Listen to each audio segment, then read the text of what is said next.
परतीच्या पावसामुळे नंदुरबार जिल्ह्यात अतोनात नुकसान झालेलं आहे। सर्वाधिक नुकसान जे होते ते नंदुरबार तालुक्यात झालेलं आहे। शासनाकडून पंचनामे करण्याचे दावा जरी करण्यात आला असला तरी अनेक शेतकऱ्यांचे आजही पंचनामे झालेले नाही। आपण पाहू शकतो की हे मकाचे क्षेत्र जवळपास हे 6 एकर क्षेत्र आहे, पूर्णतः भुईसपाट झालेलं आहे, परंतु या शेतकऱ्यांच्या अजूनही पंचनामे जे झालेले नाही। एकीकडे राज्य शासनाने मोठा गाजावाजा करत शासनाने शेतकऱ्यांना मदत दिलेली, मात्र या मदतीची खरी ज्यांना गरज आहे त्यांना कधी मिळणार असंच काहीसा प्रश्न जो आहे तो उपस्थित केला जात आहे। ऐन दिवाळीच्या तोंडावरती सरकारकडनं शेतकऱ्यांना दिवाळीचे गिफ्ट म्हणून दिलं गेलेलं आहे, मात्र हे गिफ्ट शेतकऱ्यांना कधी मिळणार असंच काहीसा प्रश्न जो आहे तो उपस्थित केला आहे। राज्यातील 253 तालुके जे आहे ते नुकसानग्रस्त झालेले आणि जवळपास 2000 पेक्षा अधिक मंडळ जे आहे ते नुकसान झालेले आहे। यासाठी 31,000 कोटीचे पॅकेज जे आहे असे भरीव पॅकेज शासनाने दिलेले, मात्र नंदुरबार जिल्हा हे यातून वगळण्यात आला का काय असंच काहीसा प्रश्न जो आहे तो या शेतकऱ्यांच्या वतीने व्यक्त केला जात आहे। नंदुरबार तालुक्यातील शेनीमांडळ या गावामध्ये देखील मोठ्या प्रमाणावरती आणि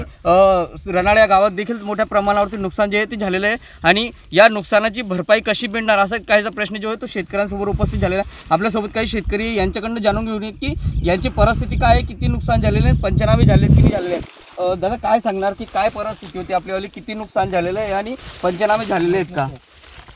आमच्या रनाळ्या परिसरात इथली तुफान हवा होती, इतका पाऊस होता, सगळी भुईसपाट मिरची, कांदा, कपाशी, मक्की, बाजरी सगळे पिकं नष्ट झालेले आहेत। शासनाला सांगतो, शासन यायला तयार नाही। तलाठी सांगतो हा तुमचा जिल्हा सोडलेला आहे, तुमचा भाग सुटलेला आहे। असं होईल कसं? या जर कधी तुम्ही शासनाने लक्ष दिलं नाही तर इथं फाशी येण्याची पाळी येणार आहे। कर्ज फेडायचं कसं लोकांचं? शासनाचे बँकेचे पैसे, सावकाराचे पैसे कसे फेडायचे? हा मोठा प्रश्न शेतकऱ्यावर गंभीर झाला आहे। रनाळा परिसरात जबरदस्त नुकसान होऊन सुद्धा पाहणी करायला शासन तयार नाही। शासनाने इथं लक्ष द्यावं ही नम्र विनंती।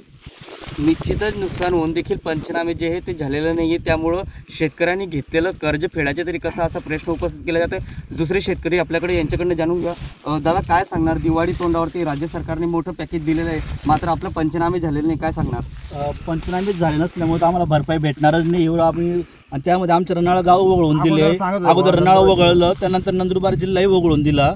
मग एक नुसतं गाजावाजा करताय, लोकांना फक्त ते दाखवताय की गाजर देताय की तुम्हाला आम्ही हे देऊ ते देऊ, पण तसं काहीच झालं नाही। व कुठलाच लोकप्रतिनिधी अजूनपर्यंत विधान परिषदेत म्हणजे लोकसभेचे खासदार असो, आमदार असो, या विधान परिषदेचा आमदार असो, यांनी अजूनपर्यंत इकडं नजरेसुद्धा मारली नाही। बाहेर ते फक्त हवेत बोलत आहेत की आम्ही 6 तालुके देऊ, सरसकट करू, अजून काहीच झालं नाही आहे। तरी आम्हाला म्हणजे शेतकऱ्यांच्या मार्फत आम्हाला तुम्हाला विनंती आहे की आता यावेळेस शेतकरी आत्महत्या करणार नाही। यावेळेस आत्महत्या करेल तो लोकप्रतिनिधी करेल, खासदार करेल, आमदार करेल, व जो कोणी असेल त्या राहतील तो करेल, कारण की आम्ही त्यांना यांच्या पोट मतदानावरती भरतो।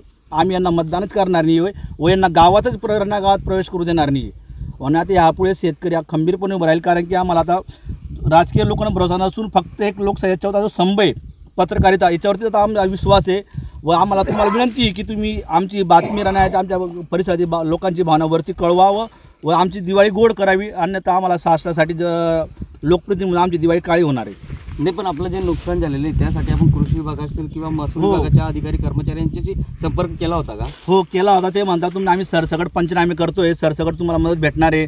आम्हाला अजून नंदुरबार यायला सांगितलं नाही, आम्ही दुसरीकडे आहे, तुम्ही चिंता करू नका।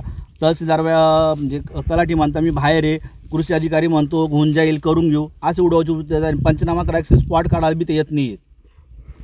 निश्चितच अजूनपर्यंत पंचनामे झालेले नाही, त्यामुळं दिवाळी कशी गोड होईल असा काहीसा प्रश्न जो आहे तो या शेतकऱ्यांकडून उपस्थित केला जात आहे। तर येणाऱ्या स्थानिक स्वराज्य संस्थेच्या निवडणुकीमध्ये रनाळा गाव आणि परिसर जो आहे तो बहिष्कार टाकणार असल्याचे देखील या गावकऱ्यांनी भूमिका घेतलेली। त्यामुळे आता मायबाप शासनाने याकडे शेतकऱ्यांकडे लक्ष देऊन तातडीने यांना मदत जाहीर करावी एवढी अपेक्षा जी आहे ती या शेतकऱ्यां बांधवांकडून उपस्थित केली जात आहे। जितेंद्र बैसाने, TV9 मराठी, रनाळा, नंदुरबार।